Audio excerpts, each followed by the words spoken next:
Now, more rail strikes have been announced by the RMT Union on the 3rd, on the 5th, which is, of course, Bonfire Night, and the 7th of November across train operating companies and also Network Rail. There'll be a separate strike on London Underground and Overground on the 3rd of November as well. Joining us now to talk about this is the General Secretary of the RMT, Mick Lynch, from this year's TUC Congress in Brighton.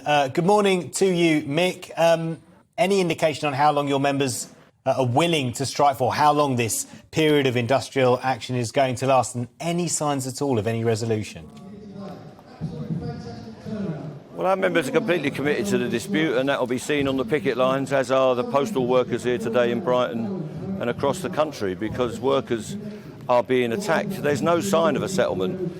Anne-Marie Trevelyan, the new Secretary of State, has not even met with the train operating companies, and they have told me directly they've got no mandate to make us an offer. I've met with them last week before I came down here, and I speak to them all the time. They are unable to make an offer because the Conservative government will not allow them to make an offer, so they want to keep this going. We've got these minimum service levels being introduced, which is essentially a conscription of labour against workers' will to go in and have to work against their own union and against their own vote in a democratic system under the existing Tory legislation. So we've got a government that we knew were libertarians, and now they seem to be implementing chaos theory. They cannot run the country, they cannot run the railway, and the country seems to be in crisis, and they've got to do something about that. And we need a resolution to these industrial disputes that we've got now, which are basically around workers being attacked. Our members are being attacked. Thousands of them are going to be made redundant if we don't get an agreement. We haven't had a pay deal for 3 years, and our conditions are going to be chopped up, and that's exactly the same issue in the Royal Mail as it is on the railways. So we need a change at the top of this country, and we need a change from corporate Britain where workers get a square deal. Well, look, Mick Lynch, you might not be throwing a tomato soup at Van Gogh paintings or gluing yourselves to roads and blocking them, but the net result, I suppose a lot of hard-working Britons would say, is that they are the ones who suffer in all of this. People feel, don't they, that hard-working Britons are being held to ransom by the unions.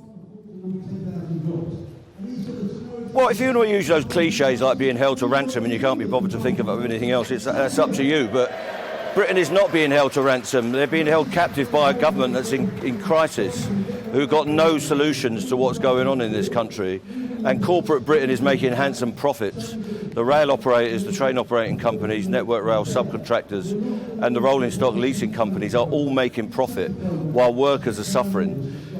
Workers in this country are supporting the trade unions, and there is a mood for change, and we're seeing it the way that we're being supported, the way that the postal workers are being supported, and we know that the education workers, the teachers, healthcare workers and people right across our economy are going to be going into dispute, and we believe that the working people of this country support those of us that have to take industrial action, and we know that they support change, and we know that change is coming, and the quicker it comes the better, and that will be better for every person in Britain, because we may get a fairer society and people may get that square deal that we're all looking for.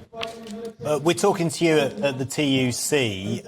There are, of course, other sectors. You mentioned the Royal Mail yourself, workers there going on strike. Do you think that there could be a coordinated general strike this winter, especially given the weak position of the government at the moment? Well, there'd be a wave of action. We've been hearing from unions that would normally be declared moderate at the TUC this week, and virtually all of them are holding industrial action ballots because everyone is struggling.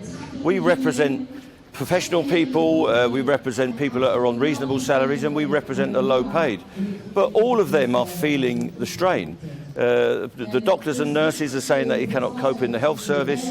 The strain that they're under is intolerable. The wages that they get is intolerable. And the employers in this country want to rip up every set of terms and conditions that anyone has got and introduce the gig economy as the norm for the British worker. And we're not going to put up with that. We want the employers to come up with a decent set of terms and conditions. We want that on the railway, we want that in transport, and we want that right across our economy so that our society exists, so that our people can make a decent living, not so that they can be ripped off, so that the super rich can have their bonuses uncapped, have their taxes cut, and the rest of us having to pay for it through the corporate greed that we're experiencing in Britain now. So there's got to be a change. And I think the whole working class is going to be on the march through this autumn and into the winter. Mick Lynch, good to get your thoughts. General Secretary of the RMT. We have to leave it there, though. Thank you very much indeed.